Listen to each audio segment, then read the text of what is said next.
Polity. अध्याय 4 राजनीतिक दल। परिचय। लोकतंत्र की अपनी इस यात्रा में हमने कई बार राजनीतिक दलों की चर्चा की है। कक्षा 9 में हमने देखा कि लोकतांत्रिक शासन व्यवस्था को बनाने, संविधान रचने, चुनावी राजनीति और सरकार के गठन तथा संचालन में राजनीतिक दलों की भूमिका होती है। इस पाठ्यपुस्तक में हमने राजनीतिक दलों की सत्ता के बंटवारे के वाहक और लोकतांत्रिक राजनीति में सामाजिक समूहों की तरफ से मोलतोल करने वाले माध्यमों के रूप में चर्चा की है। इस यात्रा को समाप्त करने से पहले आइए राजनीतिक दलों की प्रकृति और कामकाज के बारे में करीब से जानने की कोशिश करें, खासकर अपने देश के राजनीतिक दलों के बारे में। हमें दलों की ज़रूरत क्यों है? लोकतंत्र के लिए कितने दलों का होना बेहतर है? इस संदर्भ में हम मौजूद समय के राष्ट्रीय और क्षेत्रीय राजनीतिक दलों का परिचय देंगे और साथ ही यह देखने का प्रयास करेंगे कि राजनीतिक दलों के साथ क्या खामियां जुड़ी है और उन्हें दूर करने के लिए क्या क्या किया जा सकता है।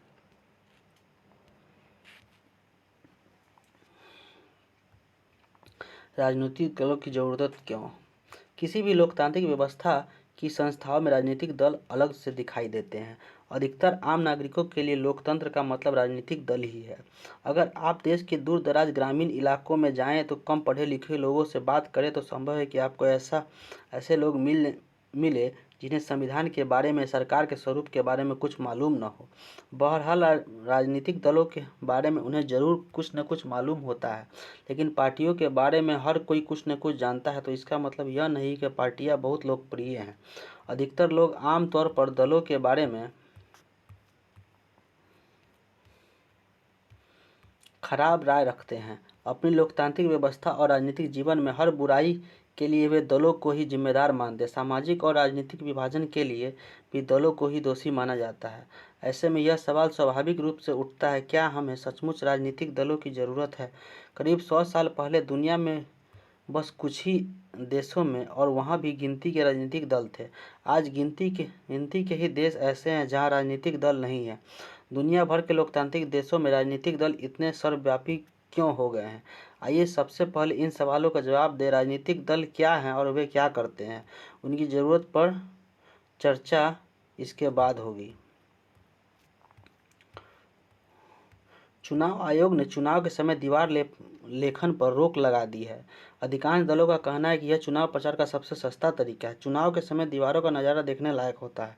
यहाँ तमिलनाडु के दीवार लेखन के कुछ उदाहरण दिए गए हैं।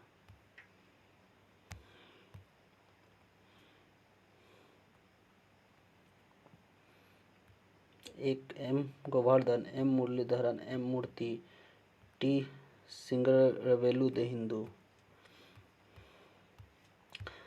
तो आप मुझसे सहमत हैं कि दल पक्षपात होते हैं, भेदभाव और फूट डालते हैं। दल लोगों को बांटने के अलावा और कुछ नहीं करते, यही उनकी असली काम है। राजनीतिक दल का अर्थ। राजनीतिक दल लोगों के एक ऐसे संगठन समूह के रूप में समझा जा सकता है जो चुनाव लड़ने और सरकार में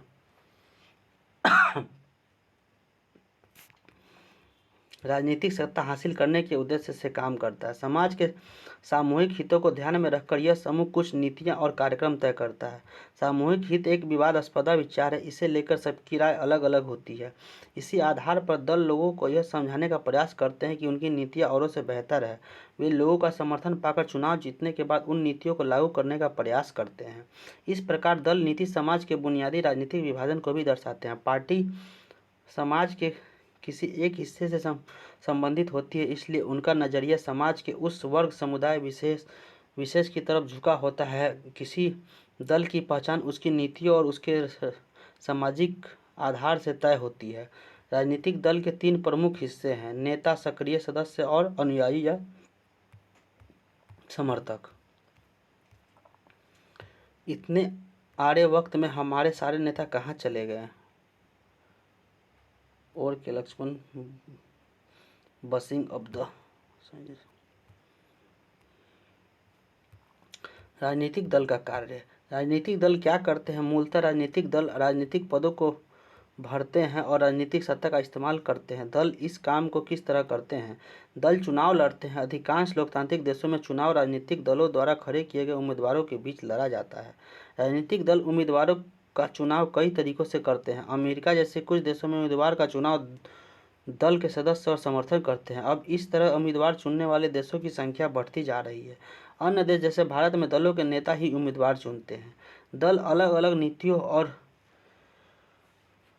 कार्यक्रमों को मतदाताओं के सामने रखते हैं और मतदाता अपनी पसंद की नीतियां और कार्यक्रम चुनते हैं। देश के लिए कौन सी नीतियां ठीक है, इसके बारे में हम में से सभी की राय अलग हो सकती है, पर कोई भी सरकार इतने अलग अलग विचारों को एक साथ लेकर नहीं चल सकती। लोकतंत्र में समान या मिलते जुलते विचारों का एक साथ लाना होता है, सरकार की नीतियों को एक दिशा दी जा सके। पार्टियां यही काम करती है। पार्टियां तरह तरह के विचारों को कुछ बुनियादी राय समेट लाती है जिनका वे समर्थन करती है। सरकार प्रायः शासन दल की राय के अनुरूप अपनी नीतियां तय करती है। पार्टियां देश के कानून निर्माण में निर्णायक भूमिका निभाती है। कानूनों पर औपचारिक बहस होती है और उन्हें विधायिका में पास करवाना पड़ता है, लेकिन विधायिका के अधिकतर सदस्य किसी न किसी दल के सदस्य होते हैं। इस कारण वे अपने दल के नेता निर्देश पर फैसला करते हैं। दल ही सरकार बनाती है और चलाते हैं। हमने पिछले साल पढ़ा कि नीतियों और बड़े फैसलों के मामले में निर्णय राजनेता ही लेते हैं और ये नेता विभिन्न दलों के होते हैं। पार्टियां नेता चुनती है, उनको प्रशिक्षित करती है और फिर पार्टी के सिद्धांत और कार्यक्रम के अनुसार फैसले करने के लिए उन्हें मंत्री बनाती है ताकि वे पार्टी की इच्छा के अनुसार सरकार चला सके। चुनाव हारने वाले दल शासक दल के विरोधी पक्ष की भूमिका निभाते हैं। सरकार की गलत नीतियों और असफलताओं की आलोचना करने के साथ वो अपनी अलग राय भी रखते हैं। विपक्षी दल सरकार के खिलाफ आम जनता को भी गोलबंद करते हैं। जनमत निर्माण के दल महत्वपूर्ण भूमिका निभाते हैं। वे मुद्दों को उठाते हैं और उन पर बहस करते हैं। विभिन्न दलों के लाखों कार्यकर्ता देश भर में बिखरे होते हैं। समाज के विभिन्न वर्गों में उनके मित्र संगठन का दबाव समूह की काम करते हैं। दल कई दफ़े लोगों की समस्याओं को लेकर आंदोलन भी करते हैं। अक्सर विभिन्न दलों द्वारा रखी जाने वाली राय को इर्द गिर्द ही समाज के लोग की राय बनती जाती है। दल की सरकारी मशीनरी और सरकार द्वारा चलाए जाने वाले कल्याण कार्यक्रमों तक लोगों की पहुंच बनती है। एक साधारण नागरिक के लिए किसी सरकारी अधिकारी की तुलना में किसी राजनीतिक कार्यकर्ता से जान पहचान बनाना, उसे संपर्क साधन करना आसान होता है। इसी कारण लोग दलों पर पूरा विश्वास न करते हुए भी उन्हें अपने करीब मानते हैं। दलों को भी हर हाल में लोगों की मांगों और ज़रूरतों पर ध्यान देना होता है, वरना अगले चुनाव में लोग उन्हें धूल चटा सकते हैं। ठीक मान लिया कि हम राजनीतिक दलों के बगैर नहीं रह सकते, पर जरा यह बात बताइए कि किस आधार पर जनता किसी राजनीतिक दल का समर्थन करती है। राजनीतिक दल की जरूरत दलों की काम की इस सूची के उस सवाल का जवाब मिलता है कि इस खंड की शुरुआत में पूछा गया था। दरअसल हमें राजनीतिक दलों की ज़रूरत इन्हीं कामों के लिए है, पर हमें अभी भी इस सवाल को पूछने की ज़रूरत है कि आधुनिक लोकतंत्र राजनीतिक दलों के बिना क्यों नहीं चल सकता। दलों के बिना क्या स्थिति होगी, इसकी कल्पना करके भी हम उसकी ज़रूरत को समझ सकते हैं। अगर दल ना हो तो सारे उम्मीदवार स्वतंत्र या निर्दलीय होंगे, तब इनमें कोई भी बड़े नीतिगत बदलाव के बारे में लोगों से चुनाव वायदे करने की स्थिति में नहीं होगा। सरकार बन जाएगी, उसकी उपयोगिता संदिग्ध होगी। निर्वाचित प्रतिनिधि सिर्फ अपने निर्वाचन क्षेत्रों के लिए ही काम के लिए जवाबदेह होंगे, लेकिन देश कैसे चले इसके लिए कोई उत्तरदायी नहीं होगा। शासक दल क्या होते हैं? जिस दल का शासक हो, यानी जिसकी सरकार बनी हो।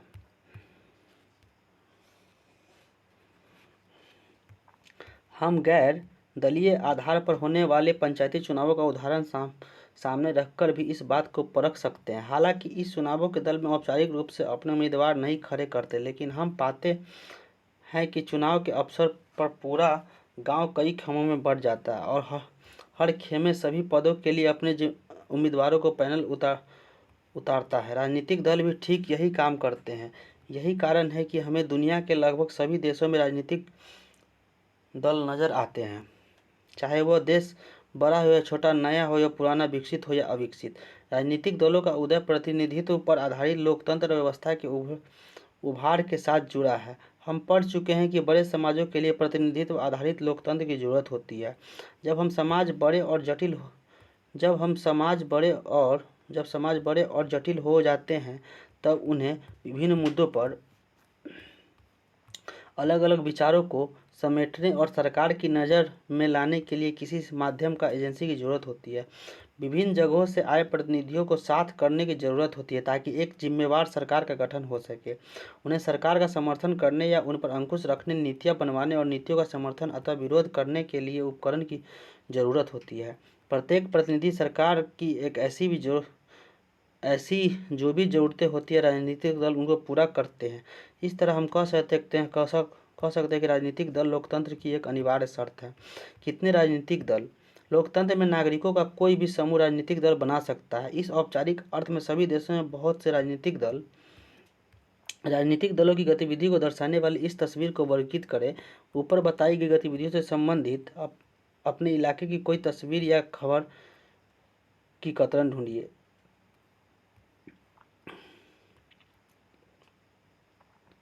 चित्र 1 में पीबी सुब्रमण्यम का ये चित्र दिया हुआ, के गोपीनाथन चित्र 2 में, 3 में आर्यन कौन बना अरुण चक्रवर्ती द हिंदू चित्र 4। भाजपा महिला मोर्चा कार्यकर्ता प्याज और रसोई गैस की कीमतें बढ़ने में विरोध करती हुई यहाँ पे दिखाई दे रही है। जहरीली शराब पीने से मरे व्यक्तियों के परिवारों को 1 लाख रुपए का चेक देते यहाँ पे मंत्री को दर्शाया गया है। कोरिया की कंपनी पॉस्को को ओडिशा के लौह अयस्क निर्यात करने की अनुमति देने पर राज्य सरकार के खिलाफ माकपा, भाकपा, ओजीपी और जस के कार्यकर्ता जुलूस यहाँ पे निकाले हुए हैं। भारत में ही चुनाव आयोग के नाम पंजीकृत कराने वाली दलों की संख्या 750 से ज़्यादा है। लेकिन हर दल चुनाव में गंभीर चुनौती देने की स्थिति में नहीं होता। चुनाव जीतने और सरकार बनाने की होड़ में आमतौर पर कुछ एक पार्टियों की सक्रिय होती है। ऐसे में सवाल यह उठता है कि लोकतंत्र की बेहतरी के लिए कितने दलों का होना अच्छा है। कई देशों में सिर्फ एक ही दल को सरकार बनाने और चलाने की अनुमति है। इस कारण उन्हें एक दलीय शासन व्यवस्था कहा जाता है। कक्षा 9 में हमने देखा था कि चीन में सिर्फ कम्युनिस्ट पार्टी को शासन करने की अनुमति है। हालांकि कानूनी रूप में वहाँ भी लोगों को राजनीतिक दल बनाने की आज़ादी है, पर वहाँ की चुनावी प्रणाली सत्ता के लिए स्वतंत्र प्रतिद्वंद्विता की अनुमति नहीं देती। इसलिए लोगों को नया राजनीतिक दल बनाने का कोई लाभ नहीं दिखता और इसलिए कोई नया दल नहीं बन पाता। हम एक दलीय व्यवस्था को अच्छा विकल्प नहीं मान सकते क्योंकि यह लोकतांत्रिक विकास नहीं है। किसी भी लोकतांत्रिक व्यवस्था में कम से कम 2 दल को राजनीतिक सत्ता के लिए चुनाव में प्रतिद्वंद्विता करने की अनुमति तो होनी ही चाहिए। साथ ही उसे सत्ता में आ सकने का पर्याप्त अवसर भी रहना चाहिए। कुछ दलों में सत्ता आमतौर पर 2 मुख्य दलों के बीच ही बदलती रहती है। वहाँ अनेक दूसरी पार्टियां हो सकती है, वे भी चुनाव लड़कर कुछ सीटें जीत सकती है, पर सिर्फ 2 ही दल बहुमत पाने और सरकार बनाने के प्रबल दावेदार होते हैं। अमेरिका और ब्रिटेन में ऐसे ही 2 दलीय व्यवस्था है। जब अनेक दल सत्ता के लिए होड़ में हो तो 2 दलों से ज़्यादा के लिए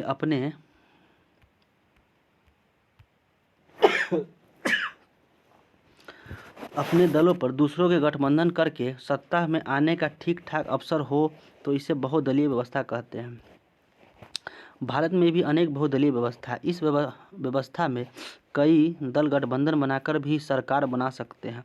जब किसी बहुदलीय व्यवस्था में अनेक पार्टियां चुनाव लड़ने और सत्ता में आने के लिए आपस में हाथ लेती है तो इसे गठबंधन या मोर्चा कहा जाता है। जैसे 2004 में संसदीय चुनाव में भारत में ऐसे 3 प्रमुख गठबंधन थे: राष्ट्रीय राजनीतिक गठबंधन, संयुक्त प्रगतिशील गठबंधन और वाम मोर्चा। अक्सर बहुदलीय व्यवस्था बहुत घातमेल वाली लगती है और देश को राजनीतिक अस्थिरता की तरफ ले जाती है, पर इसके साथ ही इस प्रणाली में विभिन्न हितों और विचारों को राजनीतिक प्रतिनिधित्व मिल जाता है। तो इसमें कौन सी प्रणाली बेहतर है?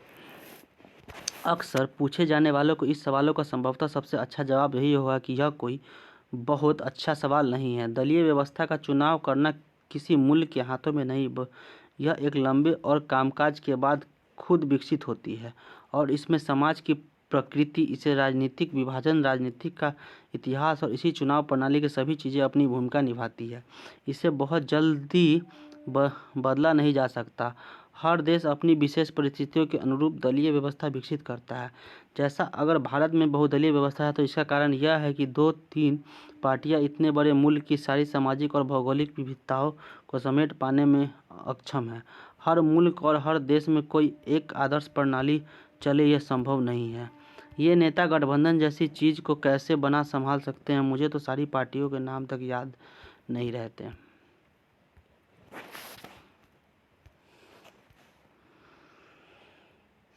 राजनीतिक दलों में जन भागीदारी।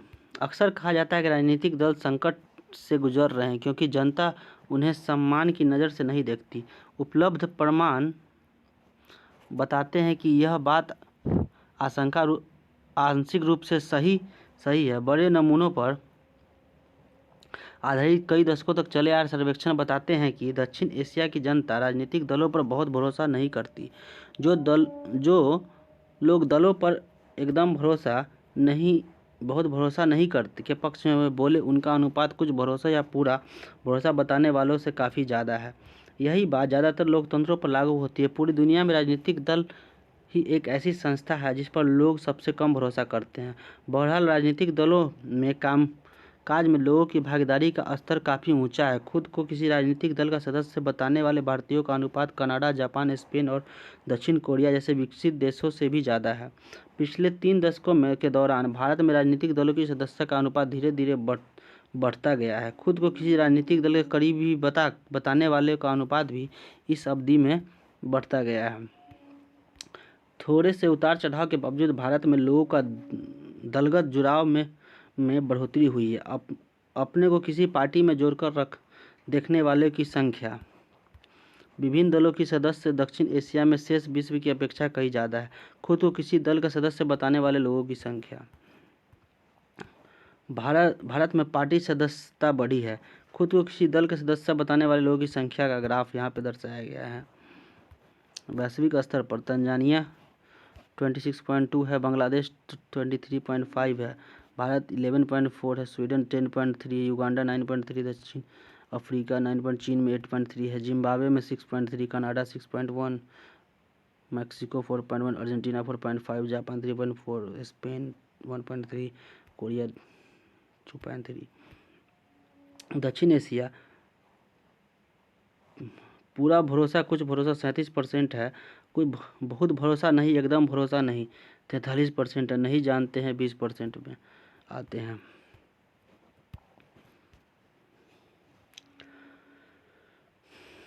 आइए दलीय व्यवस्था के बारे में हमने जो जाना है उसे भारत के विभिन्न राज्यों पर लागू करें।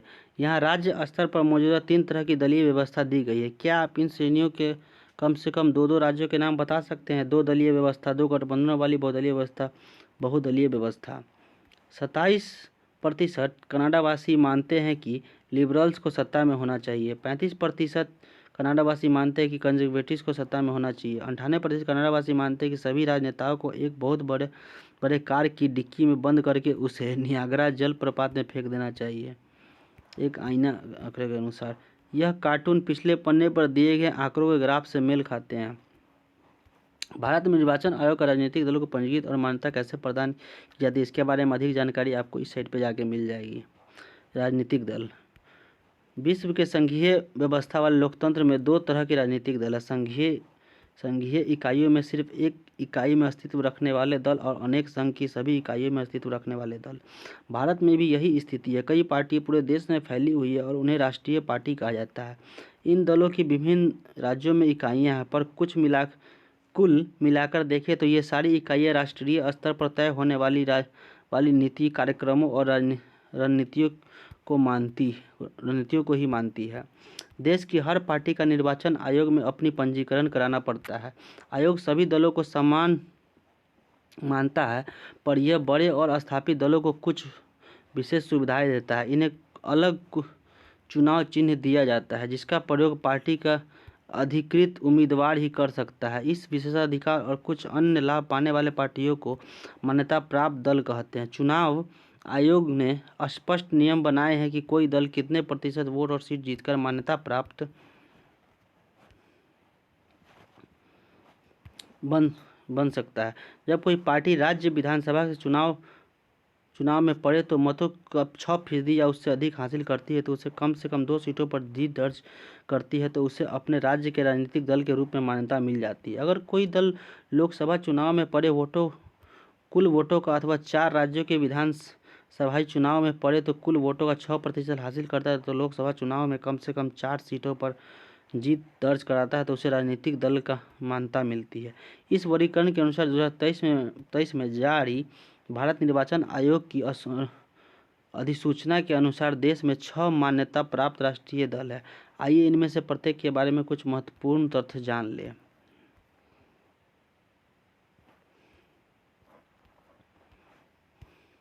सत्ता पाने का प्रयास और उनका प्रतिनिधित्व करने वालों का दावा। पार्टी साहू महाजन, महात्मा फूले, पेरियार, रामास्वामी नायडू और बाबा साहब अम्बेडकर के विचारों में शिक्षाओं से प्रेरणा मिलती है। दलितों और कमजोर वर्गों के लोगों के कल्याण और उनके हितों की रक्षा के मुद्दों पर सबसे ज़्यादा सक्रिय इस पार्टी का मुख्य आधार उत्तर प्रदेश में है, पर मध्य प्रदेश, छत्तीसगढ़, उत्तराखंड, दिल्ली और पंजाब में भी यह पार्टी पर्याप्त ताकतवर है। अलग अलग पार्टियों से अलग अलग अफसरों का समर्थन लेकर इसने उत्तर प्रदेश के 4 बार सरकार बनाई। इस दल को 2019 में लोकसभा चुनाव में करीब 3.63% वोट मिले और 10 सीटें मिली हैं।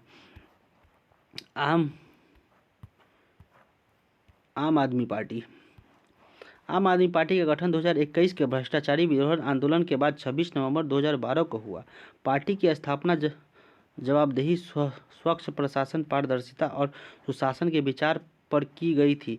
पार्टी अपने गठन के 1 साल बाद दिल्ली विधान चुनाव सभा दूसरी सबसे बड़ी पार्टी बनकर उभरी, जिसने भारतीय राष्ट्रीय कांग्रेस (INS) के समर्थन से सरकार बनाई। 2022 में गुजरात विधानसभा चुनाव के बाद यह गुजरात की राजनीति में तीसरे मोर्चे के रूप में भी उभरी। फिलहाल आप ने पंजाब और दिल्ली में सरकार बनाई है। 2019 के लोकसभा चुनाव में पार्टी ने लोकसभा में 1 सीट हासिल की। बहुजन समाज पार्टी ये काशी राम के नेतृत्व में 1984 में गठन बहुजन समाज पार्टी, जिसमें दलित, आदिवासी, पिछड़ी जाति और धार्मिक अल्पसंख्यक शामिल है, के लिए राजनीतिक सत्ता पाने का प्रयास और प्रतिनिधित्व करने का दावा। पार्टी ये हो गया।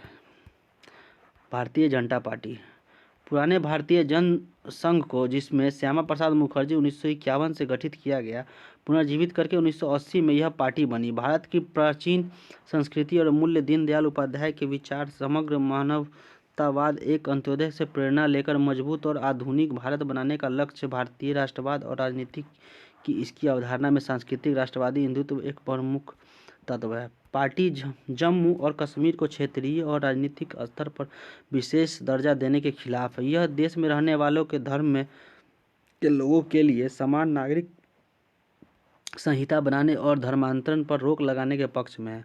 1990 के दशक में इसके समर्थन का आधार काफ़ी व्यापक हुआ। पहले देश के उत्तर और पश्चिमी तथा शहरी इलाकों तक सिमटी रहने वाली इस पार्टी इस दशक में दक्षिण पूर्व, पूर्वोत्तर तथा देश के ग्रामीण इलाकों में अपना आधार बढ़ाया।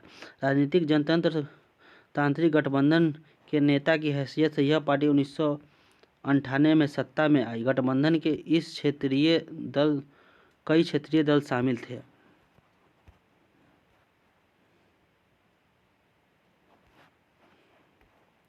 तो 2019 में हुए लोकसभा चुनाव में 303 सीटें जीतकर सबसे बड़े दल के रूप में उभरी। अभी केंद्र शासन करने वाली राष्ट्रीय जनतांत्रिक गठबंधन के नेतृत्व में यह दल कर रही है। Communist party of India, Marxist party (CPIM) 1964 में स्थापित, मार्क्सवाद, लेनिनवाद में आस्था, समाजवाद, धर्मनिरपेक्षता और लोकतंत्र की सत्ता का तथा साम्राज्यवाद और सांप्रदायिकता की विरोधी। यह पार्टी भारत में सामाजिक आर्थिक न्याय का लक्ष्य साधने में लोकतांत्रिक चुनावों के सहायक और उपयोगी मानती है। पश्चिम बंगाल, केरल और त्रिपुरा में बहुत मजबूत आधार,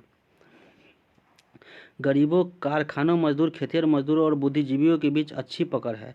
यह पार्टी देश में पूंजी और सामानों की मुक्त आवाजाही की अनुमति देने वाली नई आर्थिक नीतियों की आलोचक है। पश्चिम बंगाल में लगातार 34 वर्षों से शासन में रही है। 2019 में चुनाव में इसने करीब 1.75% वोट और लोकसभा की 3 सीटें हासिल की है। इंडियन नेशनल कांग्रेस, यह आमतौर पर कांग्रेस पार्टी का कहा जाता है। यह दुनिया की सबसे पुराने दलों में से एक है। 1885 में गठित इस दल में कई बार विभाजन हुए। आज़ादी के बाद राष्ट्रीय और क्षेत्रीय स्तर पर अनेक दशकों में इसमें प्रमुख भूमिका निभाई है। जवाहरलाल नेहरू की अगुवाई में इस दल ने भारत में एक आधुनिक धर्मनिरपेक्ष लोकतांत्रिक गणराज्य बनाने का प्रयास किया।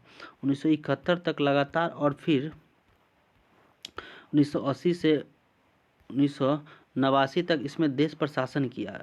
1989 के बाद इस दल में के जन समर्थन में कमी आई, पर अभी यह पूरे देश और समाज में सभी वर्गों में अपना आधार बनाए हुए है।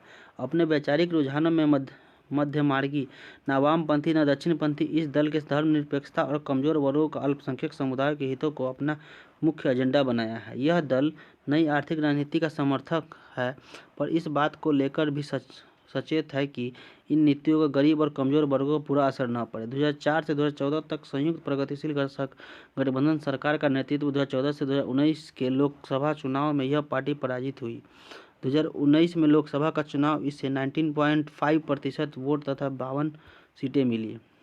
National People's Party Shri P.A. Sangma के नेतृत्व में जुलाई 2013 में गठित हुई। NP पूर्वोत्तर भारत की पहली राजनीतिक पार्टी है जिसे राष्ट्रीय पार्टी का दर्जा प्राप्त हुआ है। पार्टी देश की विविधता में विश्वास करती है और मानती है कि विभिन्न क्षेत्रों में अलग अलग विकासात्मक चुनौतियां हैं। पार्टी का मूल दर्शन सभी को शिक्षा और रोजगार के साथ साथ समाज के सभी वर्गों को सशक्तिकरण करना है।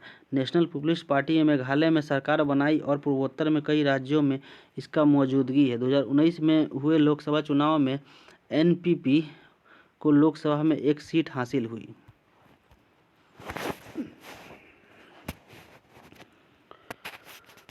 भारत में क्षेत्रीय पार्टियां 13 अप्रैल 2018 की स्थिति को यहाँ पे दर्शाया गया है।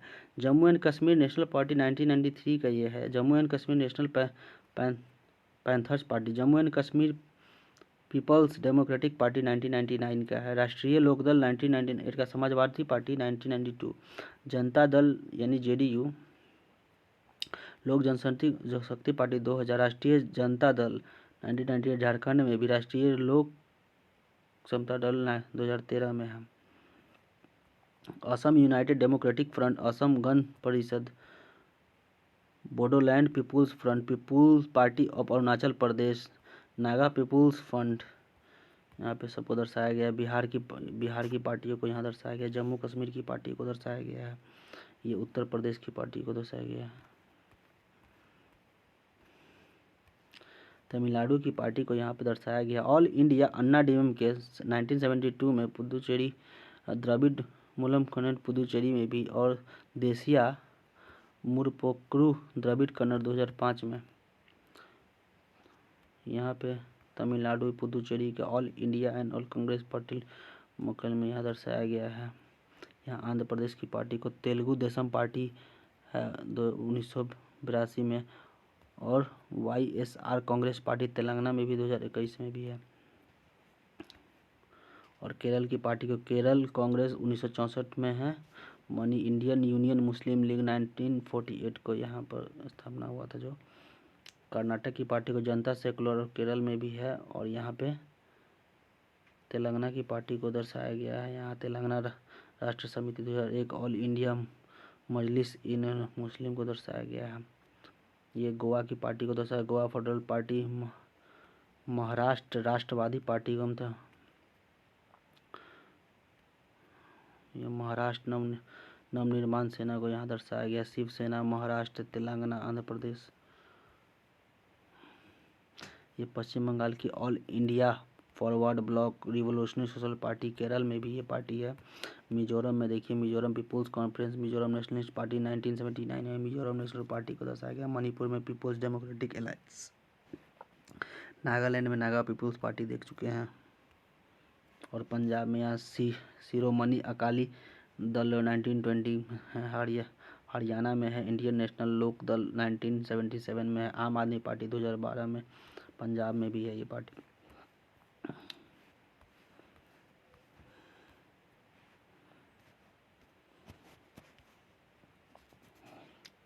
क्षेत्रीय दल, इस 7 पार्टियों के अलावा अन्य सभी प्रमुख दलों को निर्वाचन आयोग ने राज्य दल के रूप में मान्यता दी है। आमतौर पर इन्हें क्षेत्रीय दल कहा जाता है। यह जरूरी नहीं कि अपनी विचारधारा या नजरिए से ये पार्टियां क्षेत्रीय ही हो। इनमें से कुछ अखिल भारतीय दल है जिन्हें कुछ क्षेत्रों में ही सफलता मिल पाई है। समाजवादी पार्टी और राजनीतिक दल का राष्ट्रीय स्तर पर राजनीतिक संगठन और इसकी कई राज्यों में इकाइयां हैं। बीजू जनता दल, सिक्किम लोकतांत्रिक मोर्चा, मिजो नेशनल फ्रंट और तेलंगाना राष्ट्र समिति जैसी पार्टियां अपनी क्षेत्रीय पहचान को लेकर सचेत है। पिछले 3 दशकों में क्षेत्रीय दलों की संख्या और ताकत में वृद्धि हुई है। इससे भारतीय संसद विविधताओं में और भी ज़्यादा संपन्न हुई है। 2014 तक किसी एक राष्ट्रीय दल का लोकसभा में बहुमत नहीं रहा। परिणाम स्वरूप राष्ट्रीय दल क्षेत्रीय दलों के साथ गठबंधन करने को मजबूर हुए हैं। 1996 के बाद से लगभग प्रत्येक क्षेत्रीय दल को एक या दूसरी राष्ट्रीय स्तर की गठबंधन सरकार का हिस्सा बनने का अवसर मिला है। इससे हमारे देश में संघवाद और लोकतंत्र मजबूत हुए हैं। इन दलों के ब्यौरों के लिए पिछले पृष्ठ का नक्शा देखें। राजनीतिक दलों के लिए चुनौतियां। बर्लुस्कोनी की कठपुतलियां। बर्लुस्कोनी इटली के प्रधानमंत्री थे। वो इटली के बड़े व्यवसायियों में एक हैं। वे 1993 में गठित फोर्जो इतालिया के नेता हैं। उनकी कंपनी कई टीवी चैनल, सबसे महत्वपूर्ण प्रकाशन गृह, एक फुटबॉल क्लब एसी मिलान और बैंक की मालिक है। यह कार्टून पिछले चुनाव के समय का है। हमने देखा कि लोकतंत्र में कामकाज के लिए राजनीतिक पार्टियां कितनी महत्वपूर्ण है। चूंकि दल की लोकतंत्र का सबसे ज़्यादा प्रकट रूप है, इसलिए यह स्वाभाविक है कि लोकतंत्र में कामकाज की गड़बड़ियों के लिए लोग राजनीतिक दलों को ही दोषी ठहराए। पूरी दुनिया में लोग इस बात से नाराज रहते हैं कि राजनीतिक दल अपना काम ठीक से ढंग से नहीं करते। हमारे लोकतंत्र के साथ यह बात भी लागू होती है। आम जनता की नाराजगी और आलोचना राजनीतिक दलों के कामकाज पर 4 पहलुओं पर केंद्रित रहती है। लोकतंत्र का प्रभाव उपकरण बने रहने के राजनीतिक दलों में इन चुनौतियों का सामना करना चाहती है। इन पर जीत हासिल करना चाहिए। पहली चुनौती पार्टी के भीतर आंतरिक लोकतंत्र का न होना। सारी दुनिया में यह प्रवृत्ति बन गई है कि सारी ताकत कुछ के नेताओं के हाथ में सिमट जाती है।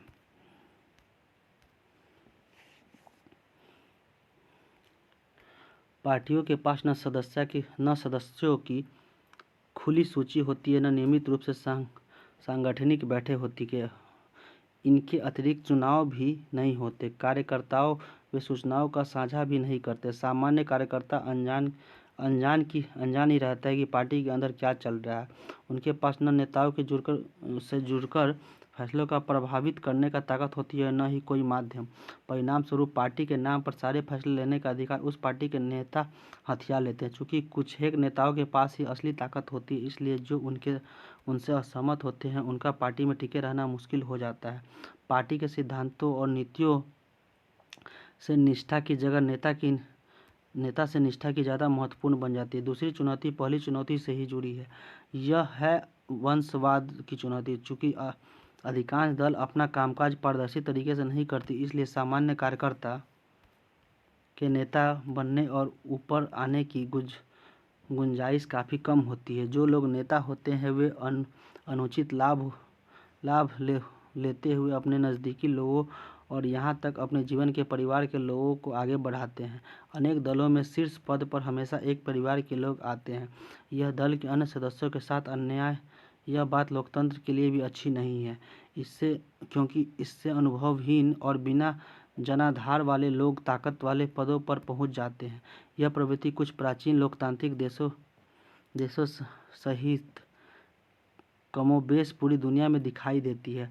तीसरी चुनौती दलों में खासकर चुनावी के समय पैसा और अपराधी तत्वों की बढ़ती घुसपैठ की है। चूँकि पार्टियों की सारी चिंता चुनाव जीतने की होती है, अतः इसके लिए कोई भी जायज़ नाजायज़ तरीका अपनाने से वे परहेज नहीं करती। वे ऐसे ही उम्मीदवार उतारती है जिनके पास काफ़ी पैसा हो, जो पैसा जुटा सके। किसी पार्टी को ज़्यादा धन देने वाली कंपनियां और अमीर लोग उस पार्टी की नीतियों और फैसलों को भी प्रभावित करते हैं। कई बार पार्टी चुनाव जीत सकने वाली अपराधियों का समर्थन करती है या उनकी मदद लेती है। दुनिया भर में लोकतंत्र के समर्थक लोकतंत्र राजनीति में अमीर लोग और बड़ी कंपनियों की बढ़ती भूमिका को लेकर चिंतित है। चौथी चुनौती पार्टियों के बीच विकल्पहीनता की स्थिति की है। सार्थक राजनीतिक विकल्प का मतलब होता है कि विभिन्न पार्टियों की नीतियों और कार्यक्रमों में एक दलीय देश, निचला सदन, उचला सदन, राष्ट्रपति, उच्चतम न्यायालय, दोस्त और दुश्मन। यह कार्टून संयुक्त राज्य अमेरिका के रिपब्लिकन पार्टी के राष्ट्रपति जॉर्ज बुश के कार्यकाल में बना था। इस पार्टी का चुनाव चिन्ह हाथी है। कार्टून देश के सभी प्रमुख संस्थानों पर कॉर्पोरेट अमेरिका का नियंत्रण होने का संकेत करता है। कार्यक्रमों में महत्वपूर्ण अंतर हो। हाल के वर्षों में दलों के बीच वैचारिक अंतर कम होता गया है और यह प्रवृत्ति दुनिया भर में दिखती है। जैसे ब्रिटेन की लेबर पार्टी और कंजर्वेटिव पार्टी के बीच अब बड़ा कम अंतर रह गया है। दोनों दल बुनियादी मसलों पर सहमत है और उनके बीच अंतर बस ब्यूरो का रह गया है कि नीतियाँ कैसे बनाई जाए और उन्हें कैसे लागू किया जाए। अपने देश में भी सभी बड़ी पार्टियों के बीच आर्थिक मसलों पर कम अंतर रह गया है। जो लोग इससे अलग नीतियाँ चाहते हैं उनके लिए कोई विकल्प उपलब्ध नहीं है। कई बार लोगों के पास एकदम नया नेता चुनने का विकल्प नहीं होता क्योंकि वह वहीं थोड़े से नेता दल में आते जाते रहते हैं। आप तो पहले ही धन कुबेर है, फिर चुनाव क्यों लड़ना चाहते हैं? क्या इसका मतलब है कि लोकतंत्र में लोग सिर्फ पैसा बनाने के लिए चुनाव लड़ते हैं? पर क्या यह सही नहीं है कि बहुत से राजनेता जनता की भलाई के लिए भी प्रतिबद्ध है? क्या आप इस हिस्से में पृष्ठ दिए गए कार्टूनों को दर्शाई गई चुनौतियों को पहचान कर सकते हैं? राजनीति में धन तथा बल के दुरुपयोग को रोकने के तरीकों को बताएं। दल बदल के बारे में। विधायिका के लिए किसी दल विशेष के निर्वाचित होने वाले प्रतिनिधि का उस दल को छोड़कर किसी अन्य दल में चले जाना दल बदल कहलाता है। दलों को कैसे सुधारा जा सकता है? इस चुनौती का सामना करने के लिए जरूरी है कि राजनीतिक दलों में सुधार हो। ऐसे में सवाल उठता है कि क्या राजनीतिक दल सुधारने को तैयार है? अगर वे नहीं तो उन्हें सुधारने को मजबूर किया जा सकता है। दुनिया भर में नागरिक इस सवालों को लेकर परेशान है। ये ऐसे सवाल जिनका जवाब आसान नहीं है। लोकतांत्रिक व्यवस्था में आखिरी फैसला राजनेता ही करते हैं जो विभिन्न राजनीतिक दलों का प्रतिनिधित्व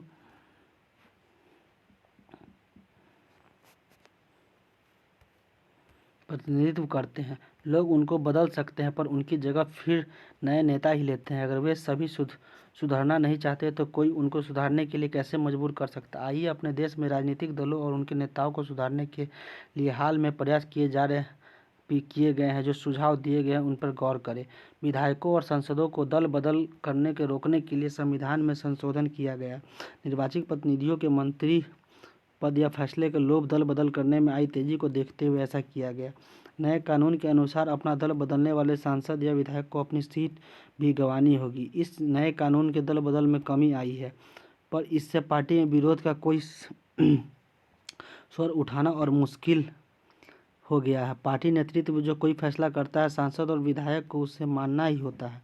उच्चतम न्यायालय ने पैसे और अपराधियों का प्रभाव कम करने के लिए एक आदेश जारी किया है। इस आदेश के द्वारा चुनाव लड़ने वाले हर उम्मीदवार को अपनी संपत्ति और अपने खिलाफ चल रहे आपराधिक मामलों का ब्यौरा एक शपथ पत्र के माध्यम से देना अनिवार्य कर दिया गया है। इस नई व्यवस्था में लोगों को अपने उम्मीदवार के बारे में बहुत सी पक्की सूचनाएं उपलब्ध होने लगी है पर उम्मीदवार द्वारा दी गई सूचना सही है या नहीं यह जाँच करने की कोई व्यवस्था नहीं है। अभी तक हम यह बात भरोसे से नहीं कह सकते कि इस व्यवस्था के बन जाने के बाद राजनीतिक पर अमीरों और अपराधियों का प्रभाव घटा या नहीं। चुनाव आयोग ने एक आदेश के जरिए सभी दलों के लिए संगठन चुनाव कराना और आयकर का रिटर्न भरना जरूरी बना दिया है। दलों ने ऐसा करना शुरू किया है पर कई बार ऐसा सिर्फ खाना पूरी करने के लिए होता है। यह बात अभी कही नहीं जा सकती कि इससे राजनीतिक दलों में अंदरूनी लोकतंत्र मजबूत हुआ है। इसके अलावा राजनीतिक दलों में सुधार के लिए अक्सर कई कदम सुझाए जाते हैं। राजनीतिक दलों के आंतरिक कामकाज को व्यवस्थित करने के लिए कानून बनाया जाना चाहिए। सभी दल अपने सदस्यों की सूची रखें, अपने संविधान का पालन करें। पार्टी में विवाद की स्थिति में एक स्वतंत्र प्राधिकारी को पंच बनाएं और सबसे बड़े पदों के लिए खुला चुनाव कराएं। यह व्यवस्था अनिवार्य की जानी चाहिए। राजनीतिक दल महिलाओं को एक खास न्यूनतम अनुपात में करीब 1/3 जरूर टिकट दे। इस प्रकार दल में प्रमुख पदों पर भी औरतों के लिए आरक्षण होना चाहिए। चुनाव का खर्च सरकार उठाए। सरकार दलों को चुनाव लड़ने के लिए धन दे। यह मदद पेट्रोल, कागज, फ़ोन वगैरह के रूप में भी हो सकती है, या फिर पिछले चुनाव में मिले तो मतों के अनुपात में नगद पैसा दिया जा सकता है। शपथ पत्र किसी अधिकारी को सौंपा गया एक दस्तावेज। इसमें कोई व्यक्ति अपने बारे में निजी सूचना देता है, उसके सही होने के बारे में शपथ उठाता है। इस पर सूचना देने वाले के हस्ताक्षर होते हैं। चुनावी अनुशासन की बात हमारे पल्ले नहीं पड़ती। क्या आप इस तरह के राजनीतिक दलों को सुधारने की समर्थन करते हैं?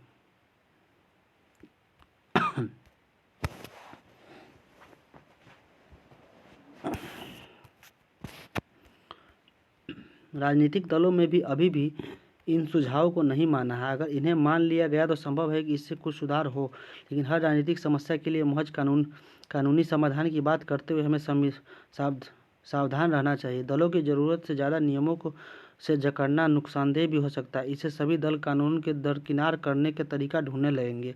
इसके अलावा राजनीतिक दल भी खुद में ऐसे कानून पास करने की सहमति नहीं होगी जिससे वे पसंद नहीं करते। दो और तरीके हैं जिनसे राजनीतिक दलों को सुधारा जा सकता है। पहला तरीका है राजनीतिक दलों पर खुद पर लोगों द्वारा दबाव बनाने का। यह काम चिट्ठियाँ लिखने, प्रचार करने और आंदोलनों के जरिए किया जा सकता है। आम नागरिक दबाव समूह, आंदोलन और मीडिया के माध्यम से यह काम किया जा सकता है। अगर दलों को लगे कि सुधार न करने का उनका जनाधार गिरने लगे, उनकी छवि खराब होने लगी, तो इसे लेकर गंभीर होने लगेंगे। सुधार का दूसरा तरीका है सुधार की इच्छा रखने वालों को खुद राजनीतिक दलों में शामिल होना। लोकतंत्र की गुणवत्ता लोकतंत्र में लोगों की भागीदारी से तय होती है। अगर आम नागरिक खुद राजनीतिक में हिस्सा न ले तो बाहर से ही बातें करते रहे तो सुधार मुश्किल है। खराब राजनीतिक का समाधान ज़्यादा से ज़्यादा राजनीतिक और बेहतर राजनीतिक। इस बात की चर्चा फिर से आखिरी अध्याय में करेंगे। लोकतंत्र में राजनीतिक दलों की विभिन्न भूमिकाओं की चर्चा करें। राजनीतिक दलों के सामने क्या चुनौतियाँ? राजनीतिक दल अपना कामकाज बेहतर ढंग से करे, इसके लिए क्या उन्हें मजबूर बनाने के लिए कुछ सुझाव दें। राजनीतिक दल का क्या अर्थ होता है? किसी भी राजनीतिक दल के क्या गुण होते हैं? चुनाव लड़ने और सरकार में सत्ता संभालने के लिए एकजुट होते हुए लोग, ये कुछ क्वेश्चंस वगैरह।